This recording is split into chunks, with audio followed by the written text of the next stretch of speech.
I think that if Beijing felt good on Friday when President Trump was wheels up, I actually think that they probably feel better by the end of the weekend.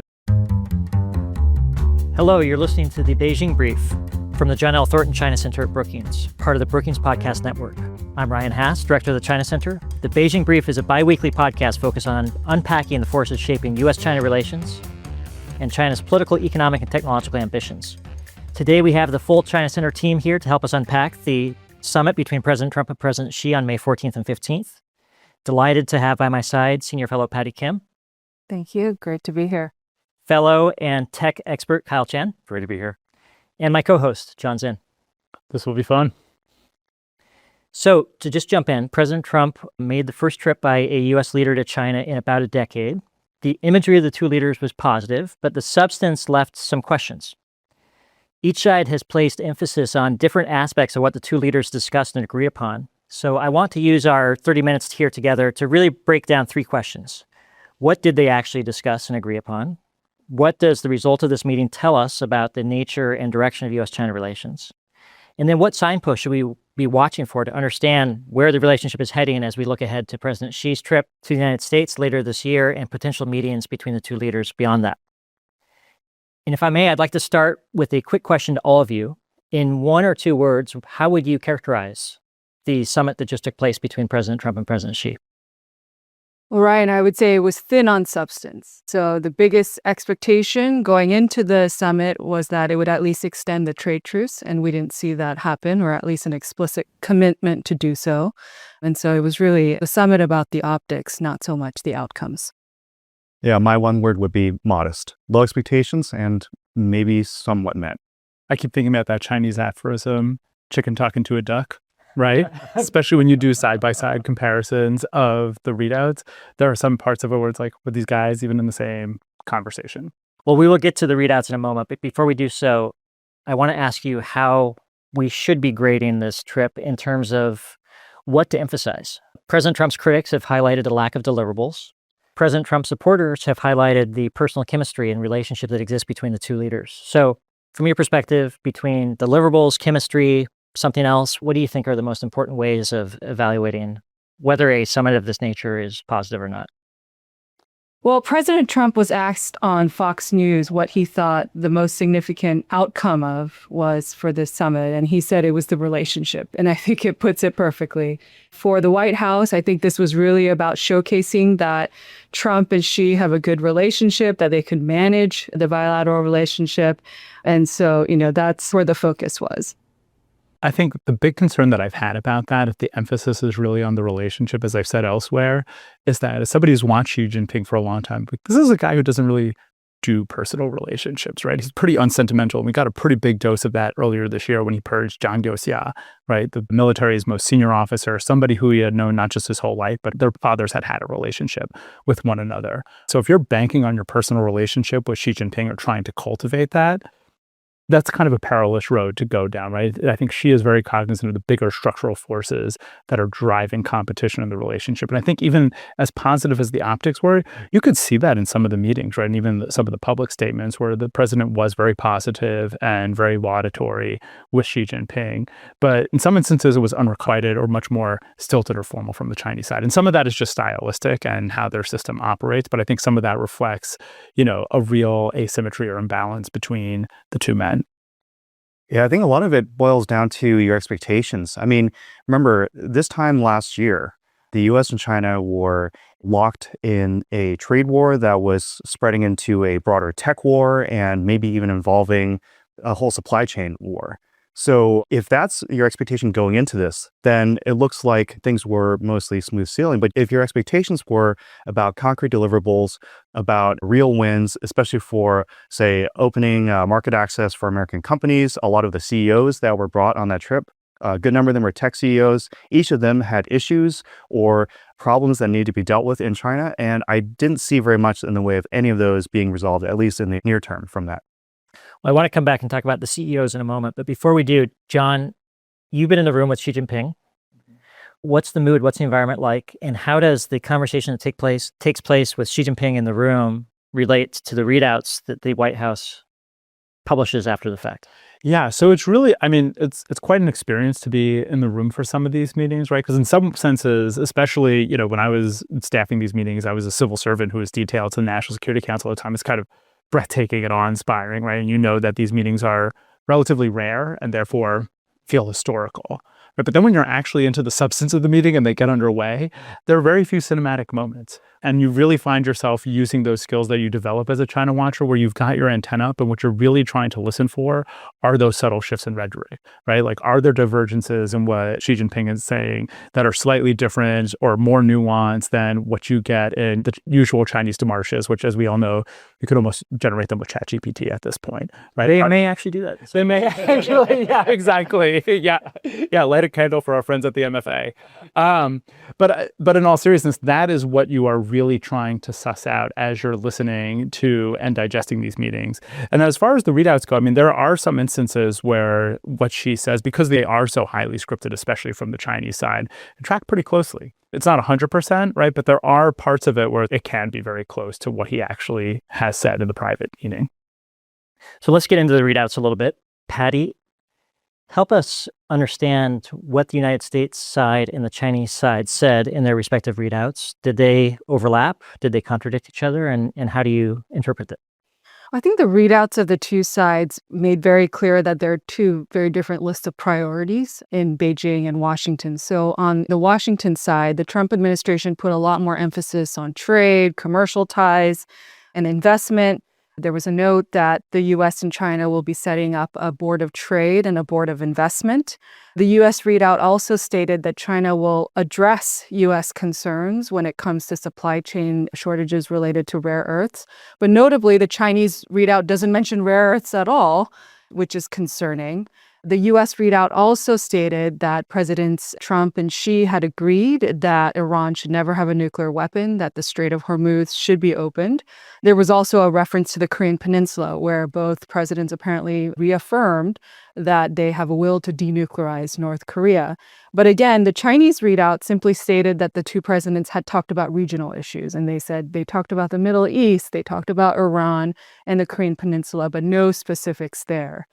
And the Chinese readout, in contrast, really put the focus on this new bilateral framework for the relationship, one they call constructive strategic stability. And it also made clear that the United States has to handle Taiwan with, I think the words were extra caution, and that this is the issue that could really derail the bilateral relationship. But overall, I think the readouts were pretty thin on concrete commitments.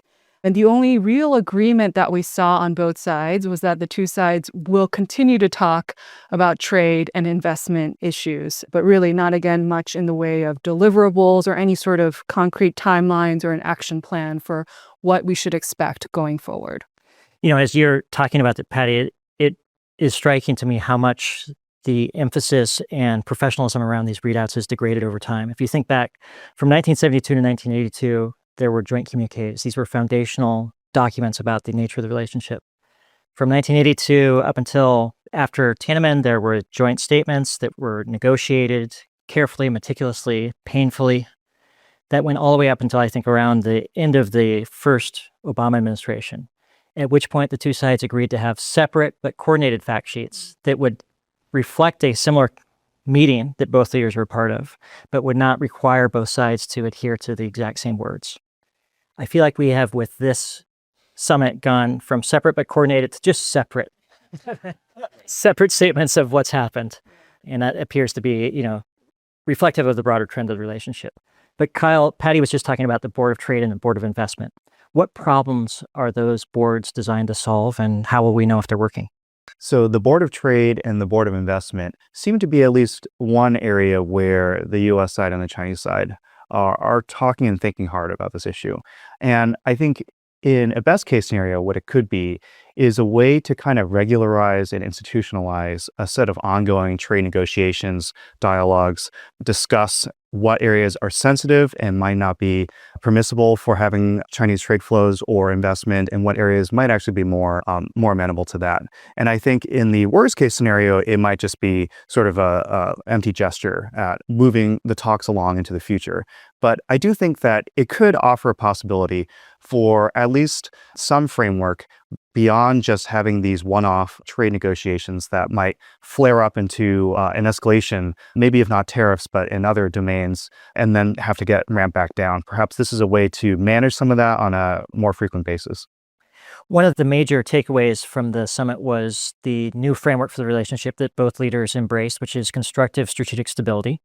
Patty, I want to start with you, and then I'll bring in Jon. What do you think the Chinese are trying to achieve with this new framework?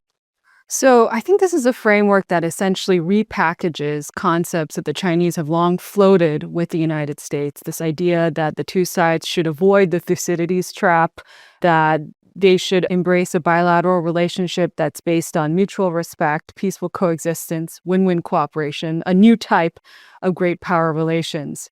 In a media briefing following the summit, Foreign Minister Wang Yi explained a bit further what the Chinese were thinking about when they put out this framework. And what he said is that this is something that's intended to guide the U.S.-China relationship for the next 3 years and beyond. And it calls for these two sides to cooperate more, to set aside differences, to make sure that they don't veer into conflict or confrontation.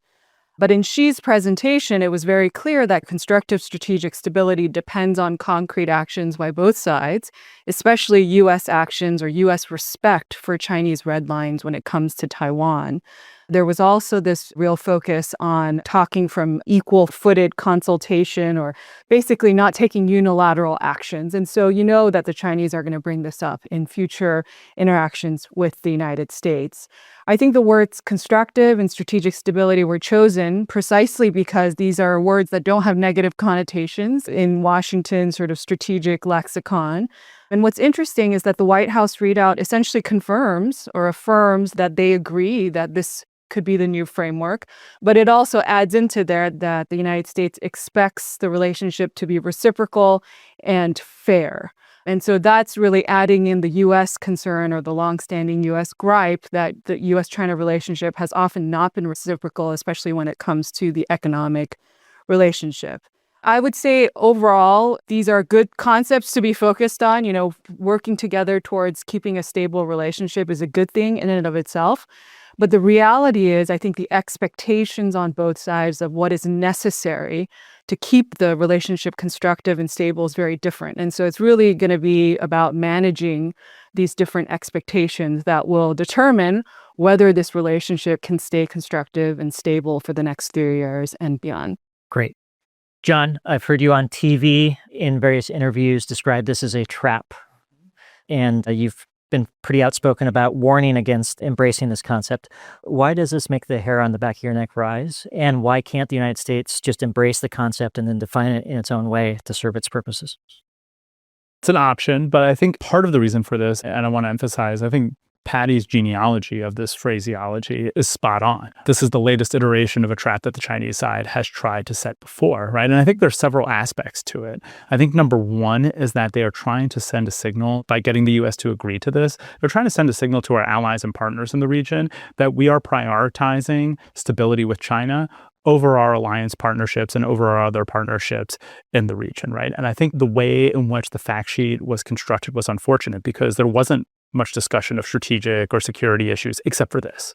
And I think in Tokyo and in Seoul and in Taipei, that's how that's going to be read. Because it's all nice and well and good to talk about setting aside our differences, but should we really be doing that when we do have really stark differences? We should probably be talking about our differences in these engagements rather than bracketing them and put them aside, especially if we are serious about our alliance commitments. Number two, I think as Patty hinted at in her comment, they are using this to box us in and try to preclude the United States from taking further competitive actions, things that we see as necessary for our own self-defense, whether that's export controls or Taiwan arms sale. They are trying to box us in. People have pointed out, right, like Trump is not very prone to sticking by his word or abiding by these agreements. So does it really matter if we've signed up for it? And I think this is part of the setup. This is the third part of it, is that when we do something inevitably that the Chinese don't like and they find irksome, this gives them a way in which to put the moral onus on the United States for breaking this gentleman's agreement and signal not necessarily just to the United States, but to third countries, to the global south, to countries that might be more sympathetic to Beijing's position, that we're not the ones who broke the strategic stability. It was the Americans who did it.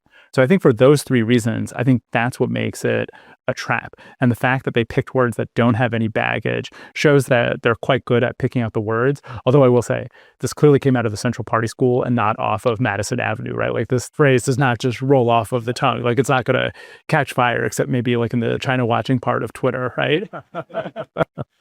Yeah, it does feel like a bit of an upgrade from New Model of Great Power Relations, or the three principles of peaceful coexistence, win-win cooperation, and mutual respect. But they may still need to workshop this a little bit more before it gets traction. Kyle, AI was an issue that a lot of people expected would come up when the two leaders were sitting down. Secretary Bessent previewed that this would be a topic of conversation, and I think that President Trump acknowledged that he and President Xi discussed it.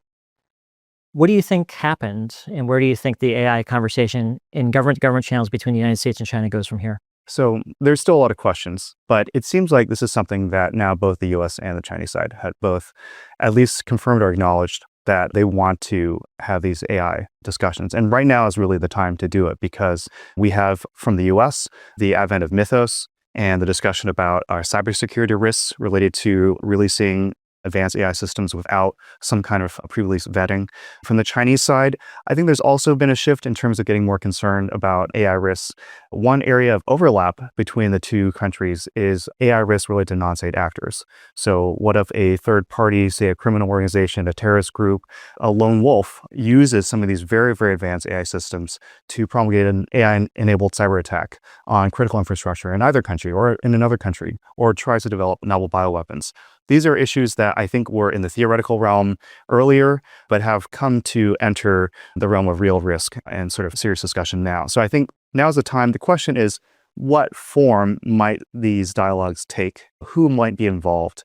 Are there going to be technical experts? Are there going to be folks on either side who can really go back to political leaders and say, this is really important?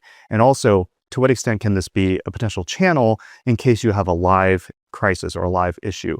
So a lot of questions here, but I think it was a very good first step, at least, to start to talk about some of these issues. Great.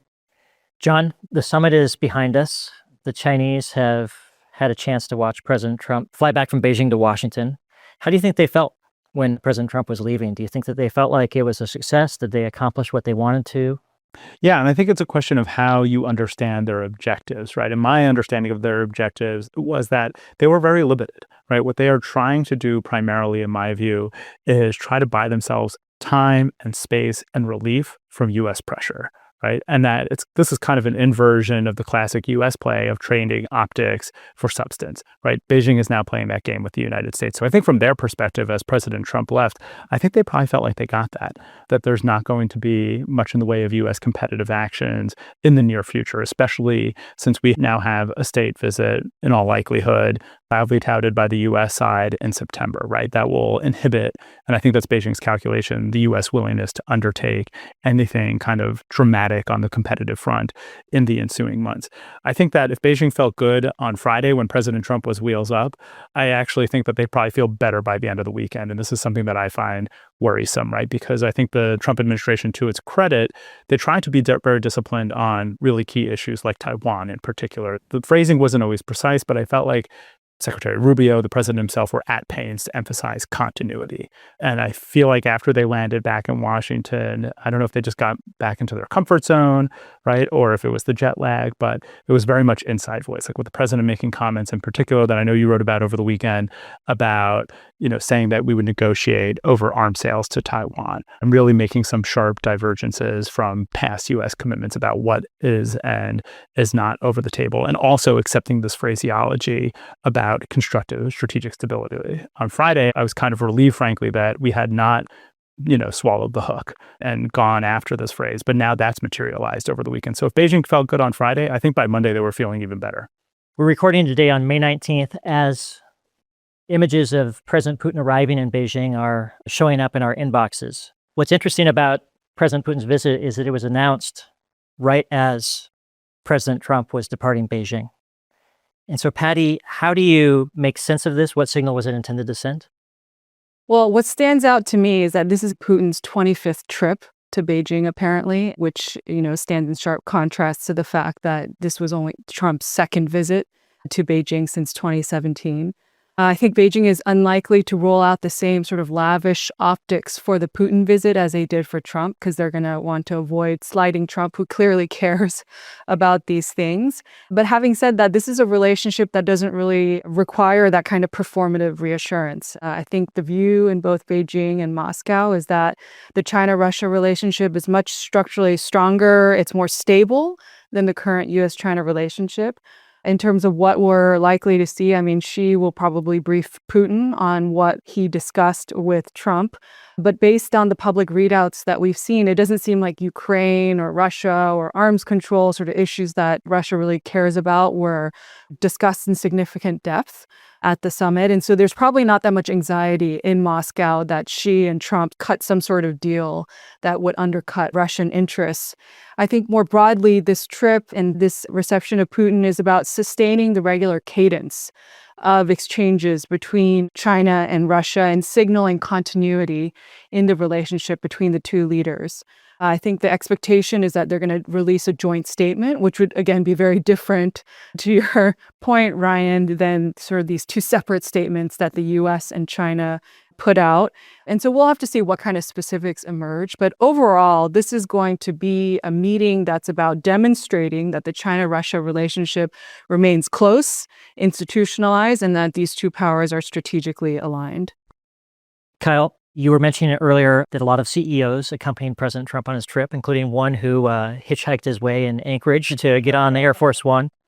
What was notable about the trip was, even in spite of the fact that so many CEOs were present in Beijing, there weren't any signs that any of their concerns were addressed, at least during the trip. What do you make of that? Why do you think Beijing was so stingy about not giving Trump any visible wins here? I think overall, Beijing didn't feel like they needed to give a win. They feel like they currently have substantial leverage with the United States, and they were projecting confidence, and they were even willing to push back in other areas, like with sanctions on Chinese refineries coming from the U.S. So I think when it comes to then doing favors from their point of view, or trying to help the United States or help American businesses unwind some of these issues like market access or settling some of the supply chains, obtaining longer-term stable supplies of rare earths and magnets. On those issues, I think that for now, Beijing is pretty content to just stay pat and wait to see what happens from the U.S. side. And so going forward, potentially this could be an ongoing discussion. There might be a tit-for-tat exchange with Chinese companies that want to do business with the U.S., for example. But at this point, I think it's just another sign of how much Beijing wanted to kind of hold its ground and just show to the US, to domestic audiences, and to the rest of the world that this was two countries meeting on equal terms rather than one side asking the other for a favor. So, John, Petty, I want to bring you in on this as well, because the staging, the public messaging, the visuals, China is exquisite in its detail and consideration of hospitality and how to use it as a tool of diplomacy. What did the two of you take away from what you saw about the way that Beijing was approaching President Trump's visit? Well, I think, to dwell on the point about the gaggle of CEOs who showed up, right? My suspicion would be that from the Trump administration's perspective, this was designed to be a flex, right? To show that we have these multi-trillion-dollar companies that are really at the frontier of multiple technologies, right? And he wanted to be able to demonstrate that to the Chinese side.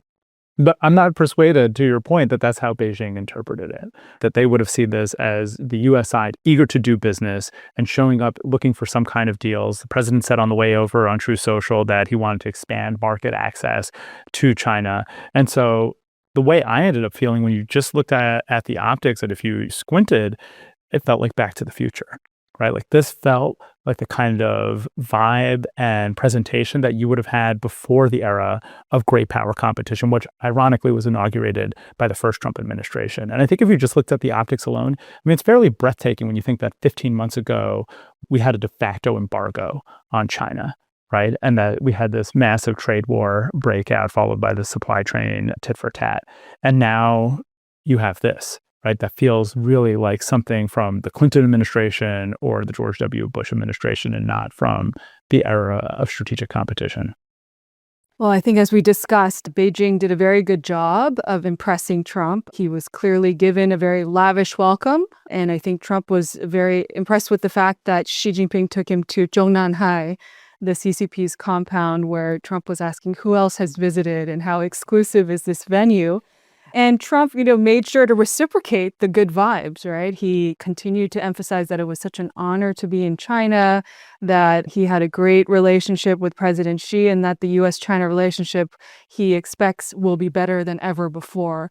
And so in many ways, I think Beijing checked the box, and they got what they wanted in return.